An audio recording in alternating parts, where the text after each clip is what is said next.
June 12, 1942, 16 kilometers east of Tobruk. The recovery crew found the Panzer III where it had been abandoned. Turret traverse jammed, engine cold, crew long vanished into the desert haze. Obergefreiter Klaus Müller approached the tank slowly, his boots crunching against the sand that had begun to drift against the hull. What stopped him wasn't the damage itself. It was the hole, clean surgical, punched through 50 millimeters of frontal armor at what his crew estimated was 1,400 meters. The 2-pounder couldn't do this. Neither could the American 37 millimeter. Müller knelt beside the entry wound, measuring it with his fingers. 57 millimeters. The British had a new gun, and as he stared at that perfect circle of torn steel, Müller understood something the generals in Berlin hadn't yet grasped. The rules of the North African tank war had just been rewritten. If you love the technical turning points of World War II, hit like and subscribe. Come at where you're watching from and whether you knew about the gun that forced German tank crews to change tactics overnight, because what happened next reshaped an entire theater. Within 3 weeks, Waffenamt Technical Intelligence had designated it the 5.7 centimeters PaK 209E. The parenthetical E marked English origin. The weapon that punched through Müller's Panzer III could penetrate every German medium tank at ranges previously considered safe. This wasn't incremental improvement. This was the moment German armor lost its technical superiority in the desert, and the British had been ready to deploy it 18 months earlier. The problem facing German armor in North Africa had seemed manageable through early 1942. British 2-pounder guns equipped most Commonwealth anti-tank units. 40 millimeters of inadequacy. At 1,000 meters, the 2-pounders struggled to reliably penetrate Panzer III frontal armor, making frontal engagements tactically suicidal for gun crews. German tank commanders understood these limitations intimately. Advance within 800 meters, engage with impunity, overwhelm the position. The mathematics favored German steel. Panzer III dominated the desert like no other medium tank. The AUSF J model, mounting the 5 centimeters K38 L60 gun, could kill British Crusaders and American Stuarts at 2,000 meters. Its own frontal armor 50 millimeters on the hull, 57 on the turret faced defeated 2-pounder fire at combat ranges. German crews operated with confidence born from technical superiority. They could dictate engagement distances. They could choose when to fight and when to withdraw. British infantry anti-tank platoons watched helplessly as panzers maneuvered beyond their effective envelope, knowing that closing the range meant almost certain death. The disparity created tactical nightmares for Commonwealth forces. At the First Battle of El Alamein in July 1942, British infantry positions required massed artillery concentrations to stop German armor because anti-tank guns couldn't reliably halt the advance. Loss rates for 2-pounder crews reached catastrophic levels. Crews engaging at close range where their guns might actually penetrate rarely survived the encounter. The mathematics were brutal and simple. The War Office needed a weapon that could kill German medium tanks at the ranges German tanks killed British positions. They had one. They'd had it for nearly 2 years. They just hadn't built it. Development of the Ordnance quick-firing 6-pounder, 700 weight began at Woolwich Arsenal in 1938.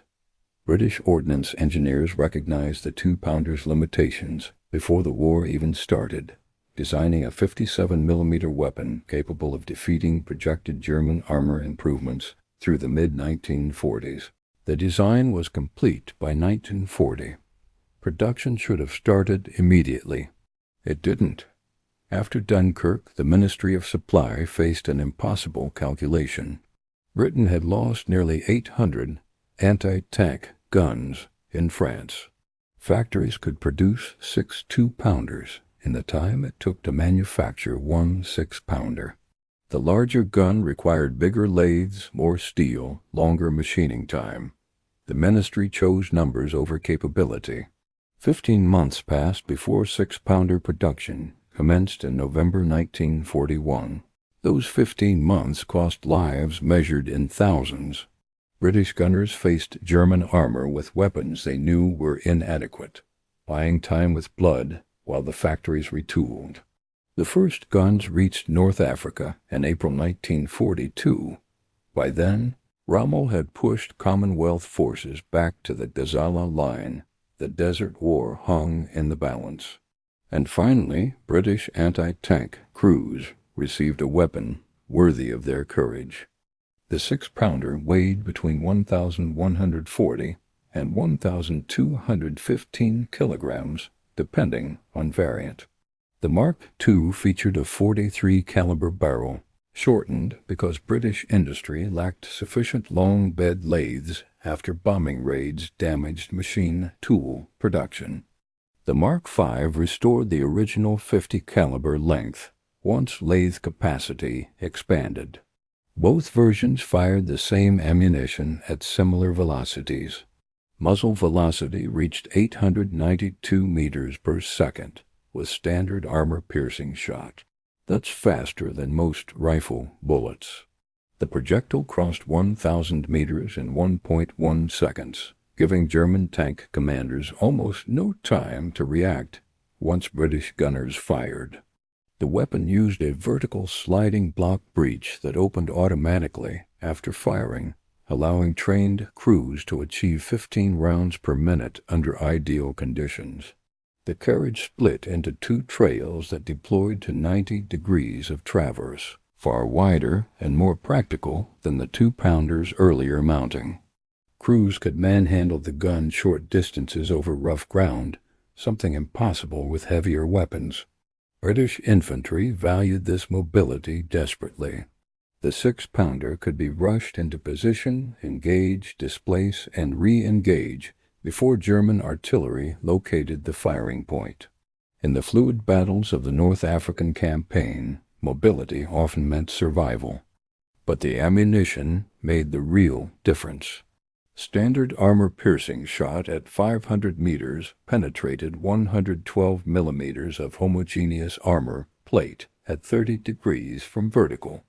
At 1,000 meters, 89 millimeters. At 1,500 meters, 70 millimeters.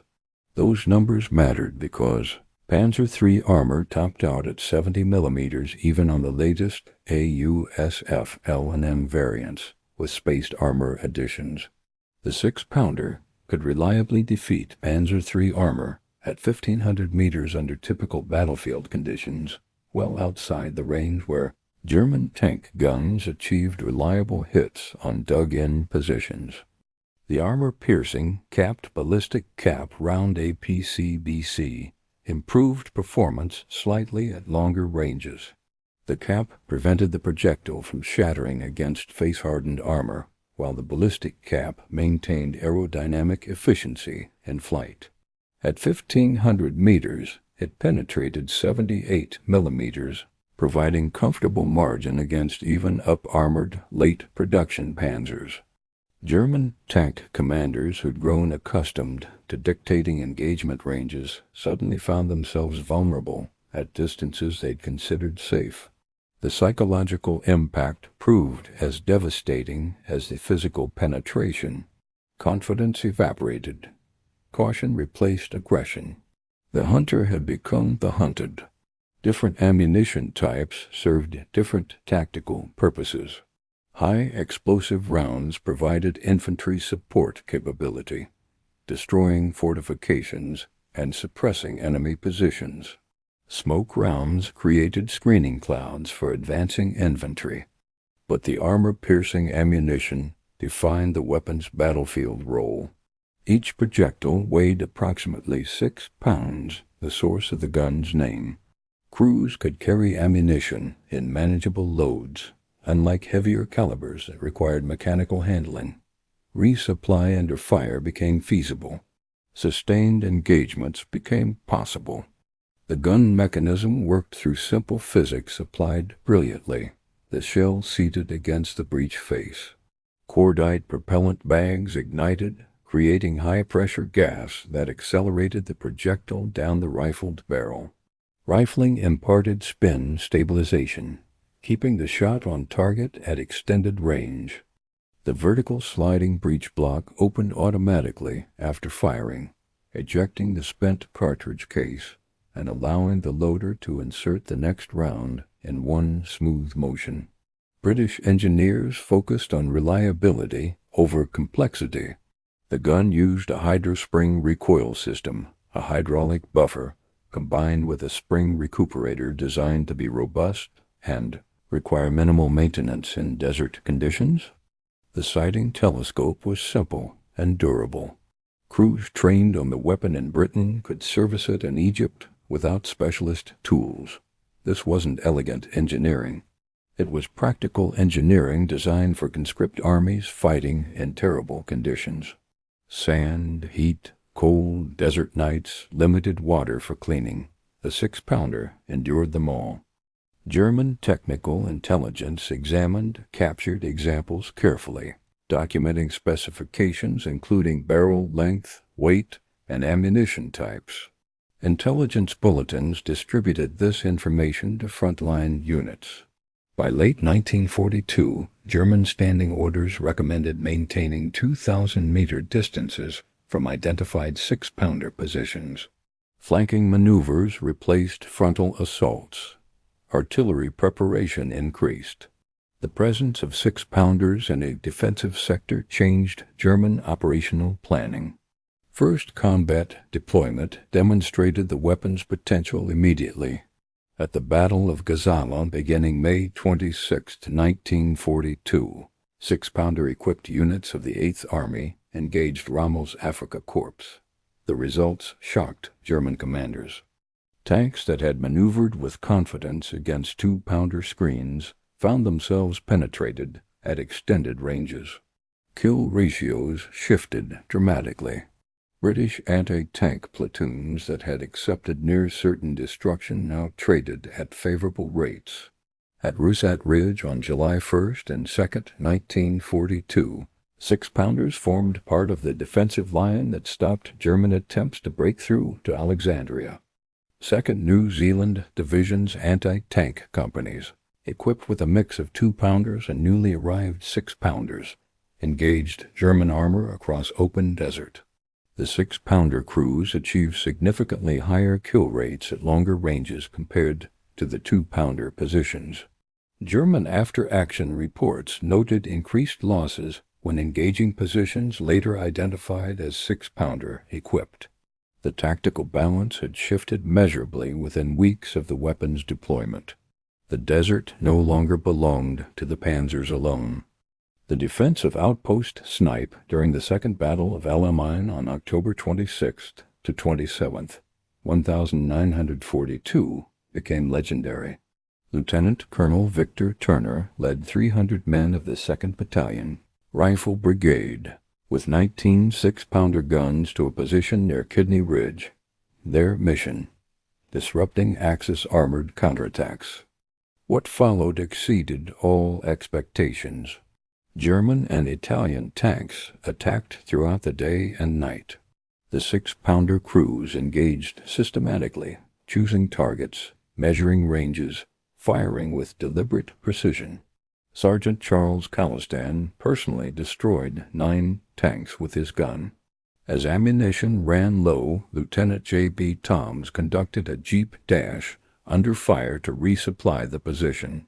Shells landed continuously. German tanks pressed the assault repeatedly, confident their armor would prevail. It didn't. By morning on October 27th, when survivors finally withdrew, wartime claims ranged from 52 to 57 Axis armored vehicles destroyed. Later analysis suggests the actual figure was probably lower, likely in the 20s, but still a devastating performance for 19 guns completely surrounded and under constant fire. Turner received the Victoria Cross.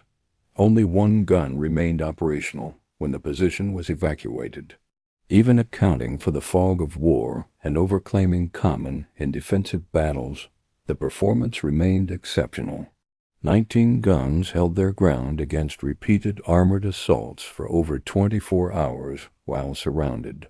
German tank formations that had swept across North Africa for 2 years met their match in British gunners with weapons that finally possessed adequate penetration at combat ranges. 3 months later, at the Battle of Medellin on March 6, 1943, Rommel launched his last offensive in Africa. Montgomery prepared a defensive position with approximately 470 anti-tank guns, predominantly 6-pounders. German armor attacked in 3 columns. The 6-pounder screen destroyed 52 tanks, more than a third of available panzer strength. German casualties reached 635 men. General Hans Kramer, commanding Afrika Korps, reported his tanks were at a standstill. Rommel's offensive collapsed in a single day. The weapon that Waffenamt intelligence had catalogued as Pak 209E had stopped the Desert Fox. But the 6-pounder achieved something even more remarkable. It killed Tigers. On January 31, 1943, No. 2 Troop of a Battery, 72nd Anti-Tank Regiment Royal Artillery, supported the 5th Battalion East Kent Regiment the Buffs in Tunisia's Roba Valley.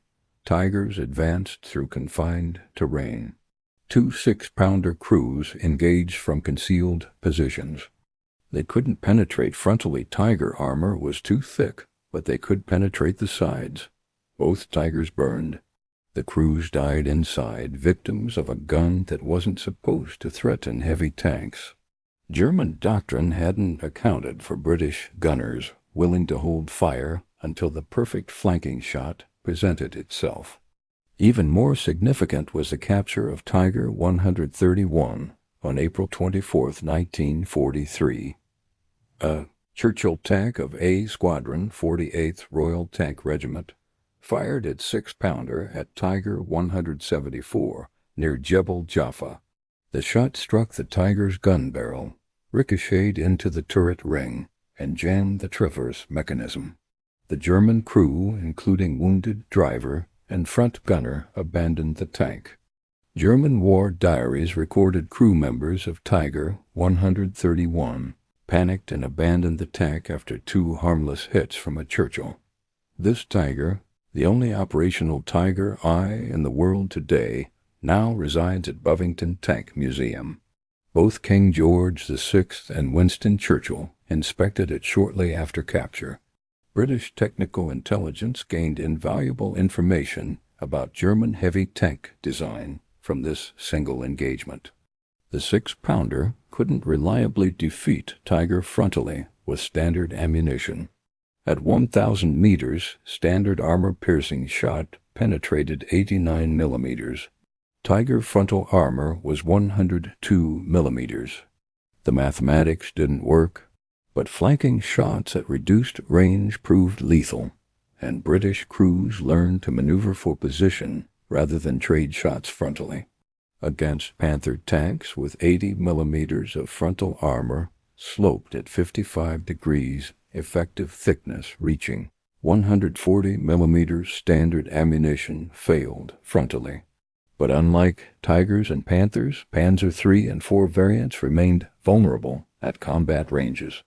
This is where later ammunition development proved crucial. In spring 1944, British Ordnance introduced armor-piercing discarding sabot AP-10 ammunition for the 6-pounder. This revolutionary projectile type, the first in the world for any cannon, used a tungsten sub-caliber penetrator and a full-bore sabot. After muzzle exit, the sabot fell away, leaving a dense core traveling at extreme velocity. At 1,000 meters, a PDS penetrated 140 millimeters more than double standard ammunition capability. This restored 6-pounder effectiveness against German heavy armor. Those 17-pounder guns had entered service by this time specifically for tiger killing. The 6-pounder's pioneering of sabot technology would ultimately prove its most enduring legacy.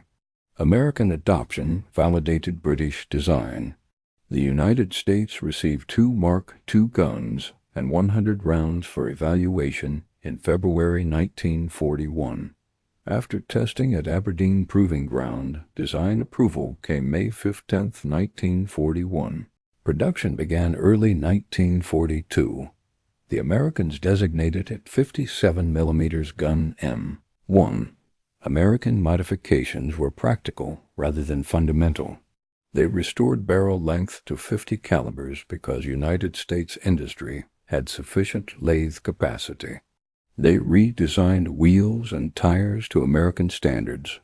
They added UC-style towing equipment, but the gun mechanism, ammunition, and performance remained British. By D-Day, the 57 mm M1 served as standard anti-tank gun for United States infantry divisions. Initial American reception proved mixed. The infantry board considered it too heavy compared to their inadequate 37 mm M3. Cavalry and airborne initially rejected it for mobility reasons. Tunisia combat experience rapidly changed minds. The 37 mm couldn't stop German armor. The 57 mm could.